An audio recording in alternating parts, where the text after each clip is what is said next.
இந்திய ஆட்சிப்பணி பட்டறிவினை தமிழாய்வு ஆட்சி பணியில் பாய்ச்சி கொண்டிருக்கிற திரு பாலகிருஷ்ணன் ஐயா தலைவர் அவர்களே,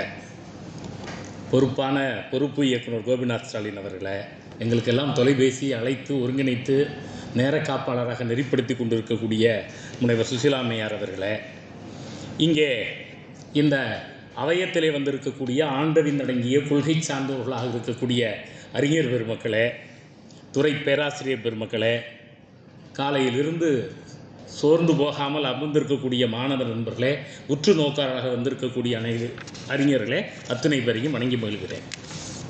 வெளிநாட்டு இலக்கணங்கள் நீங்கள் பேசலாமே என்று அம்மா அவர்கள் என்னை கேட்டபோது கொஞ்சம் முதலில் யோசித்தேன். நான் தொல்காப்பிய பதிப்பு, மொழியியல் பார்வையில் தொல்காப்பியம் என்றெல்லாம் சொன்ன பிறகும் அவர்கள் இல்லை நீங்கள் பேசுங்கள் என்ற பிறகு நான் பலவற்றை தேடி பார்த்தபோது தமிழிலே முதல் கிபி 1548 ஒரு வெளிநாட்டவர் ரெவரண்ட் ஃபாதர் ஹென்ரிக்கஸ் என்பவர், அவரை அன்றிக்கு பாதிரியார் என்று அவரை அழைக்கிறார், ஆர்டா டி லிங்குவா மலபார் என்கிற பெயராலே ஒரு நூலை அவர் எழுதியிருக்கிறார். அந்த நூலை நாம் தான் முதல் நூலாக இங்கே பார்க்கலாம். மலபார் இலக்கண சுருக்கம் என்று சா ராசமாணிக்கனார் அந்த தொடரை தமிழ் படுத்துகிறார். பெரும்பாலும் இந்த வெளிநாட்டு இலக்கணங்கள் என்பவை 16-17 நூற்றாண்டுகளிலே போர்ச்சுகீச மொழியிலே எழுதப்பட்டிருக்கின்றன. எழுதியவர் யூதராக இருப்பார், எழுதியவர் ஜெர்மானியராக இருப்பார், எழுதியவர் மற்ற இத்தாலி மொழி பேசுபவராக இருப்பார். ஏன் அவர்கள் போர்ச்சுகீசிய மொழியில் எழுதினார்கள்? அப்பொழுது உலக தொடர்பு மொழியாக போர்ச்சுகீசியம் இருந்தது. பிறகு சீகன் பால்களிலிருந்து வீரமாமுனிவர்லேருந்து வால்டேர்லேருந்து அந்த 18ஆம் நூற்றாண்டு காலத்தில் 19 தொடர்ச்சி குர்ரி அடிகள் வரை ஏன் இவர்கள் லத்தீன் மொழியிலே எழுதினார்கள்? அப்பொழுது லத்தீன் உலக தொடர்பு மொழியாக இருந்தது. அப்படியானால் ஐரோப்பிய நாட்டில் இருக்கிற அனைவரும் அன்றைக்கு எது தொடர்பு மொழியாக இருக்கிறதோ அதிலே தமிழினுடைய இலக்கணத்தை அங்கே நான் அதனால்தான் இதை பார்க்கிற போது இது ஒரு டீச்சிங் கிராமர், கற்றல் இலக்கணம், டிரான்ஸ்ஃபர்மேஷனல் கிராமர், புடைமாற்று ஒப்புமை இலக்கணம், கான்ட்ராஸ்டிவ் கிராமர், உணர்ச்சி இலக்கணம், இப்படி 3 பார்வையிலே இந்த வெளிநாட்டுக்காரர்கள் எழுதிய இலக்கணங்களை பார்க்க வேண்டிய கட்டாயம் நமக்கு இருக்கிறது நண்பர்களே. அந்த வகையில் இந்த ஹென்ரிக்கஸ் அவர்கள் அதை தொடங்குகிறார். அந்த நூல் தொலைந்து போய்விட்டது என்றுதான் 2000 முறை நம்முடைய ஆட்கள் பல முனைவர் பட்ட ஆய்வுகளில் கூட குறிப்பிட்டு கொண்டிருந்தார்கள். ஆனால் 1982 அந்த நூல் ஜெர்மன் நாட்டில் அச்சிடப்பட்டது. ஜெர்மன் நாட்டில் அச்சிடப்பட்ட ஆர்டா டி லிங்குவா மலபார் இருக்கிறதே, அதில் ஜெர்மன்காரன் ஜெர்மன் மொழியிலே விளக்கத்தை எழுதியவில்லை, ஆங்கில மொழியில் விளக்கத்தை எழுதியிருக்கிறார். ஏன் ஆங்கில மொழியில் விளக்கத்தை எழுதியிருக்கிறான்? 1982 ஆங்கிலம் உலக மொழியாக இருக்கிறது. அப்படியானால் ஐரோப்பாவில் இருக்கிற அனைவரும் இந்த தமிழினுடைய இலக்கணத்தை ஆங்கில வழியாக கற்றுக்கொள்ள வேண்டும் என்பதற்காக ஆங்கிலத்தை குறிப்புகள் போட்டு எழுதி இந்த ஆங்கிலிகா மார்த்தா என்கிற ஒருவர் அந்த குறிப்போடு அதை வெளியிட்டிருக்கிறார். அப்படியானால் நண்பர்களே, தமிழிலே எழுதப்பட்டிருக்கிற முதல் ஐரோப்பிய பேச்சு தமிழ் இலக்கணம் அது பேச்சு தமிழ் மட்டுமே உடையது. இதை மிக நுணுக்கமாக நாம் கவனிக்க வேண்டும். தொல்காப்பிய மரபில் நம்ம உலக வழக்கு செயல் வழக்கு 2 பார்க்கிறோம். இதில் இந்த பேச்சு தமிழ் மட்டும் எப்படி இருந்தது? கிட்டத்தட்ட அதை பார்க்கிறோம். நம்ம எழுத்து, பெயர், வேற்றுமை, பெயரெச்சம், இடப்பெயர், வினை, தொடரியல், பல்வேறு அமைப்புகளை தலைப்புகளை தந்து அந்த பக்கத்தில் பறந்தவர்கள். இதில் இன்னொன்று நம்ம நுணுக்கமாக கவனிக்கணும். போர்ச்சுகீசியர்கள் அன்றைக்கு வந்தபோது கோவாவில் இறங்குகிறார்கள். அச்சகம் கோவாவில் இருக்குது, தமிழ் அச்சடிக்கிறான், கொங்கணியில் அச்சடிக்கல, கன்னடம் இருக்குது, கன்னடத்தில் எழுதலை, மலையாளத்தில் எழுதலை. அன்றைக்கெல்லாம் இல்லை. 1860க்கு பிறகு வந்த இந்தி வாய்ப்பே இல்லை. சமஸ்கிருதத்தையும் அச்சடிக்கல. ஏன் தமிழில் முதலில் அவர்கள் அச்சடித்தார்கள் என்றால் இந்திய நாட்டில் தொடர்பு மொழியாக இன்றைக்கு தமிழ் இருந்தது. எனவே ஐரோப்பியர்கள் தமிழில் தான் இந்தியாவினுடைய மொழியாக அடையாளம் காணுகிறார்கள். இதை நாம் இந்த 1540 முதல் அந்த 1600 வரை நான் இந்த சொல்ற ரெவரண்ட் ஃபாதர் ஹென்ரிக்கஸ் என்பவர் ஒரு யூதர். அவர் ஜெர்மானியரோ அல்லது போர்ச்சுகீசியரோ இல்லை. ஒரு யூதராக இருந்த பிறகும் அவர் ஏன் இந்த தமிழை தேர்ந்தெடுத்து? அப்படியானால் நண்பர்களே, அந்த காலகட்டத்தில் பேச்சு வழக்கில் இருந்த தொடர்கள் அப்போ ஒரு பெரிய ஆவணம். அது நாம் அதை தமிழ் விளக்கத்தோடு கொண்டு வர வேண்டும். இன்றைக்கு அது கிடைக்கிறது. நான் என் வீட்டு நூலகத்தில் கூட வச்சிருக்கிறேன். அப்போ இது போன்ற இந்த நூல்களை நாம் கருவி நூல்களாக வைக்கிற போதுதான் இந்த ஒருவேளை நாம் history of linguistics, Tamil linguistics Tamil மொழியியல் வரலாறு என்கிற ஒன்று எழுதுவோமேயானால் அந்த தமிழ் மொழியியல் வரலாற்றினுடைய தொடக்கமாக ஆற்றாடி லிங்குவார் மலபார் தான் அமைய முடியும். அதை நாம் மிக கவனத்தில் கொள்ள வேண்டும் நண்பர்களே. அதை போலவே அது அப்படியே தொடர்கிறது நண்பர்களே. கஸ்டாதேயா கோயிலார் என்று ஒருவர் இருக்கிறார். மலபார் மொழியான தமிழின் இலக்கணம் இல்லை, நீங்கள் நுட்பமாக கவனிச்சிங்கன்னா மலபார்பாங்க. என்னங்க ஆற்றாடி லிங்குவா மலபார், இது தமிழ்ங்கிற வார்த்தையே இல்லையே, என்னங்க மலபாருங்கிறான். அன்றைக்கு ஐரோப்பியர்கள் தமிழை மலபார் என்று தான் அழைத்தார்கள். ஏன் அழைத்தார்கள்? அவர்களுக்கு தலைமையகம், அவர்கள் இறங்கிய இடம், அங்கெல்லாம் தமிழர்கள் மிகுதியாக பரவி இருந்தார்கள் கோபாவரை. அதை அந்த பாதிரியார்கள் எழுதுகிறார்கள். ஏன்னா போர்ச்சுகீசியர்கள் வந்தபோது குஞ்சாலி மரைக்கார்கள் எதிர்க்கிறார்கள். அப்போவே பீரங்கிகள் வச்சு எதிர்க்கிறார்கள்.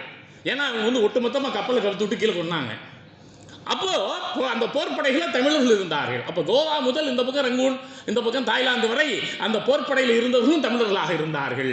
இதை நாம் மிக கவனத்தோடு கொள்ளுதல் வேண்டும். அப்போ தமிழர்களுடைய பரவல் என்பது தமிழ்நாட்டு எல்லையில் மட்டுமில்லை, இது 16ஆம் நூற்றாண்டில் கூட கோவா வரை இருந்தது என்பதை நாம் கவனத்தில் கொள்ளணும்.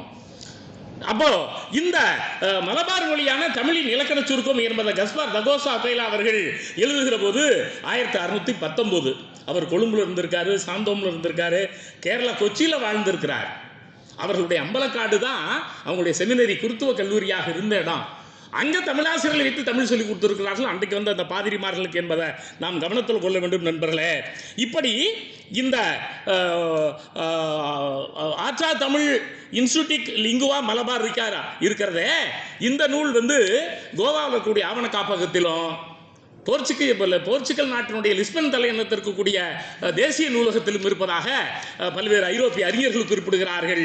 இவற்றையெல்லாம் கூட நாம் மீட்டெடுத்து கொண்டு 17ஆம் நூற்றாண்டு, இந்த 17ஆம் நூற்றாண்டு 1600 காலங்களில் எப்படி மொழிநிலை இருந்தது என்பதை ஆவணப்படுத்தி வைத்திருக்கிறார்கள். இதை நாம் நுணுக்கமாக கவனிக்க வேண்டும். வேற எந்த இந்திய மொழிக்கும் இத்தகைய வாய்ப்பு கிடைத்திருக்கவில்லை. நாம் இதை கவனத்தில் கொள்கிறோம் நண்பர்களே. அதே போல ஆற்றா தமிழிகா பல்தார்சா தகோசா என்கிற ஒருவர் எழுதுகிறார். இவங்க நுணுக்கமாக நீங்கள் கவனிச்சிங்கன்னா எல்லாருமே அகராதி வெளியிட்டிருக்கிறார்கள். நான் முன்னாடி சொன்ன அன்றைக்கு பாதிரியார் போர்ச்சுகல் தமிழ் அகராதி, தமிழ் போர்ச்சுகல் அகராதி வெளியிட்டிருக்கிறார். இதில் இன்னொரு கருத்து என்னன்னா, அவங்க அந்த அகராதிகளுக்கு ஒரு 50-60 பக்கம் முன்னுரை எழுதுவார்கள். அந்த முன்னுரைகள் தலை சிறந்த இலக்கணமாக இருக்கின்றன. லத்தீன், போர்ச்சுகீஸ், தமிழ் அகராதி வீரமாமுனிவர் எழுதுகிற போது கூட அங்கே தான் நான் இந்த எழுத்து சீர்திருத்தத்தை எப்படி செஞ்சேன்னு தெளிவாக சொல்லுவார், எப்படி தோற்று போனேங்கிறதையும் சொல்லுவார். அப்போ நண்பர்களே, இந்த முன்னுரைகள், அப்போ ஐரோப்பிய அகராதிகளுக்கான முன்னுரைகள் தனியாக ஆங்கிலத்திலையும் தமிழிலையும் மொழிப்படுத்தி வெளியிடப்பட வேண்டும். அது மிக இன்றியமையாத ஒன்று. எப்படி பெஸ்கி பாதிரியார் தன் வீரமாமுனிவர் சொன்னார், அது மாதிரி ஆந்தம் பிரயன்சான் ஒருத்தர் குளித்தலையில் தான் அவரை போச்சாங்க. நல்ல பருத்த உடம்பு. அவங்க சேசப தலைவருக்கு எழுதினார், இந்த உடம்பை கருப்பாக்கிறதுக்கு ஏதாவது ஒரு கறி விட்ட மாதிரி மருந்து தர மாட்டீங்களா, எங்கே போனாலும் மன்னர்கள் பிடிச்சேன்னு அடிக்கிறான் உடம்பு தாங்களேன்னு. அவர் மிகச்சிறந்த இலக்கணம் ஒன்று எழுதிட்டு அவர் தன்னை பரமானந்த சுவாமிகள்னு அழைத்து கொண்டார். எப்படி எழுத்து வடிவம் இருக்கிறது, உச்சரிப்பு இருக்கிறது, 3 காலங்கள், ஏவல் வினை, வினையச்சம், ஒருமைப்பன்மை, சாதிய வழக்குகள், வலி மிகுமிடம் மிகாமிடத்தை பற்றி எழுதியிருக்கிறார் பிரேன்சா. அதுக்கு முந்தைய இலக்கணங்கள் அதை நாம் கவனிக்க முடியாத நண்பர்களே. இது 1679 வெளியிடப்பட்டிருக்கிறது என்பதை நாம் கவனத்தில் கொள்ள வேண்டும். அப்போ இந்த போர்ச்சுகீசிய மொழியில் எழுதப்பட்டது போலவே அந்த காலத்தில் ஒல்லாந்தர்கள் எனப்பட்ட டச்சுக்காரர்கள் வந்தார்கள்.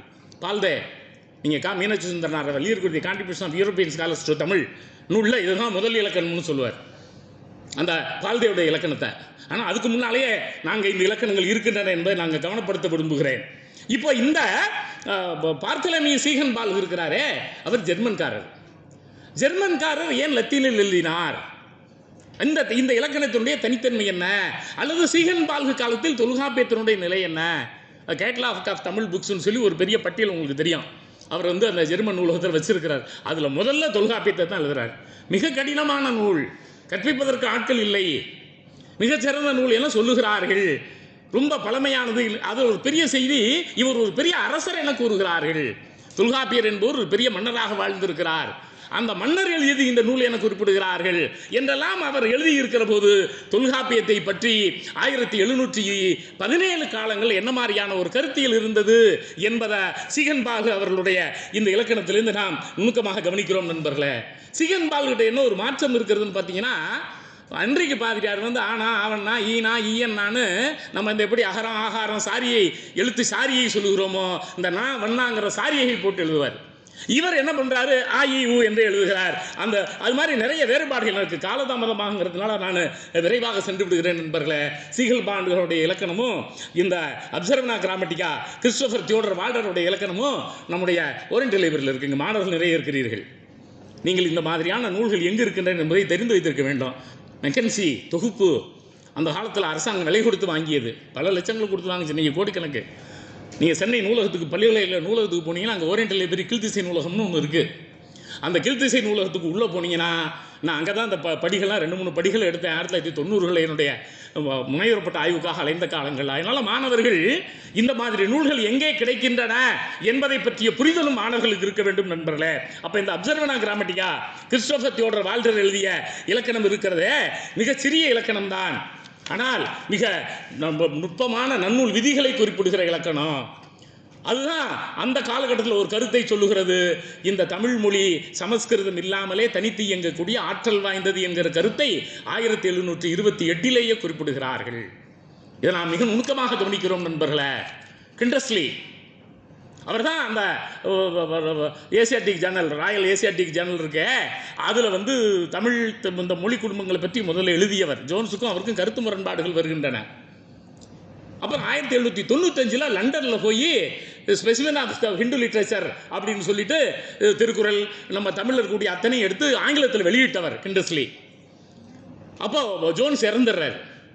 அதற்கு பிறகுதான் எல்லிசர். மிக நுட்பமாக நாம் கவனிக்க வேண்டும். நாம் கால்டுவெலை பற்றி பேசுகிறோம், எல்லிசரை பற்றி பேசுகிறோம், கிண்டஸ்லியை விட்டுறோம். கிண்டஸ்லி என்கிற ஒரு மிகப்பெரிய ஆளுமை அந்த காலகட்டத்தில் இவர்கள் போராடினார்கள். அவர்களுடைய அந்த ஏசியாட்டிக் சொசைட்டியில் வந்த இதழில் தமிழை பற்றி எழுதினார்கள். அப்புறம் லண்டனில் போய் இவரே தமிழ் எழுத்துக்களையும் ஆங்கில விளக்கங்களையும் எழுதி இப்போ கிடைக்கிறது. இப்போ பலர் வெளியிட்டிருக்கிறார்கள். அதிகாரமும் பல நூலில் நீங்கள் இதை படிக்கலாம். இன்றைக்கு எல்லாத்துக்கும் பரவலாக கிடைக்கிற ஒரு செய்தி தான் இது. அப்போ நண்பர்களே, நாம் இந்த ஒரு வரலாற்றை பின்னணியில் பார்க்கிறோம். இக்னேசியஸ் புருனோ என்பவர் 1646 இதே போல இவர் இந்த தத்துவ போதவரோட காலத்தில் சமகாலத்தில் வாழ்ந்தவர்.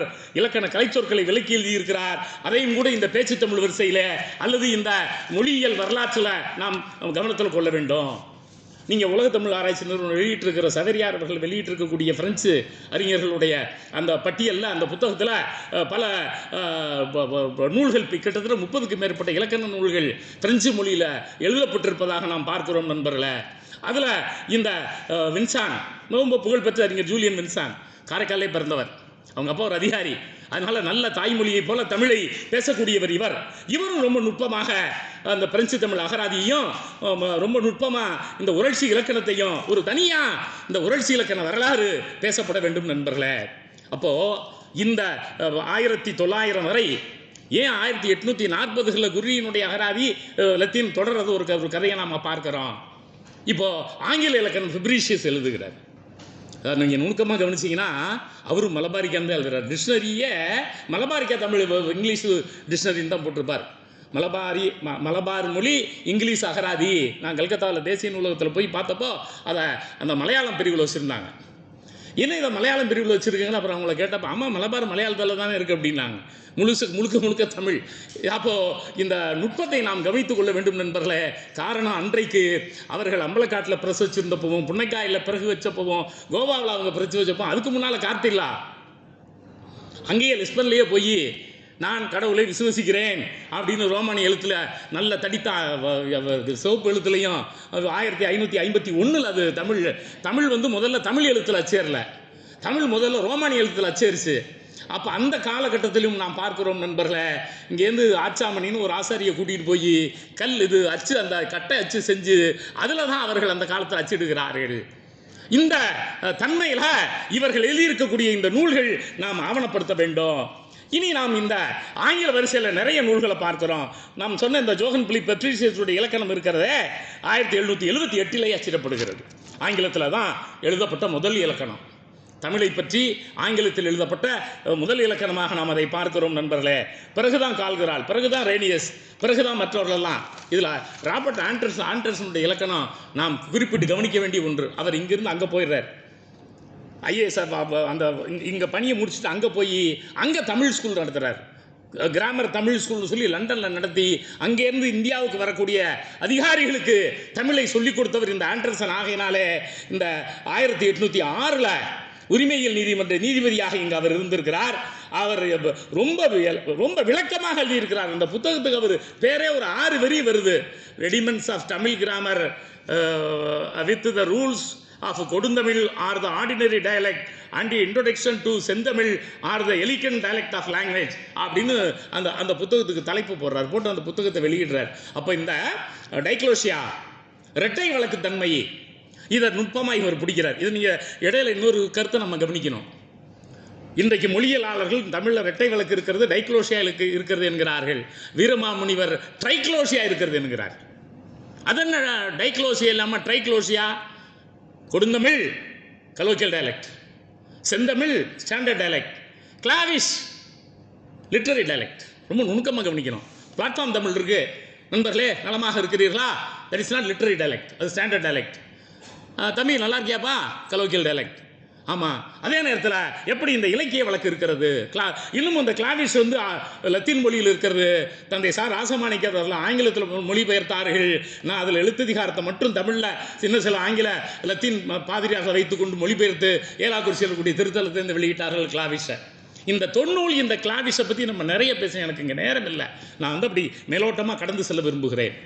ஏன்னா இந்த கிளாவிஷ் இருக்கிறதே அவர் வந்து ரொம்ப நுட்பமாக பல கருத்து. ஏன்னா ஒரு ஐரோப்பியருக்கு இங்கே இதை பார்க்குறப்போ வித்தியாசமாக தெரியுது. அவருக்கு புரியலை. அவர் ஒன்றும் என்ன பண்ணுறாரு, நம்மெல்லாம் அணி இலக்கணம்னா செவியில் தான் பேசுவோம். அவர் உரைநடைக்குன்னு ஒரு 5 அணி எழுதுவார். மறிநிலை அணி.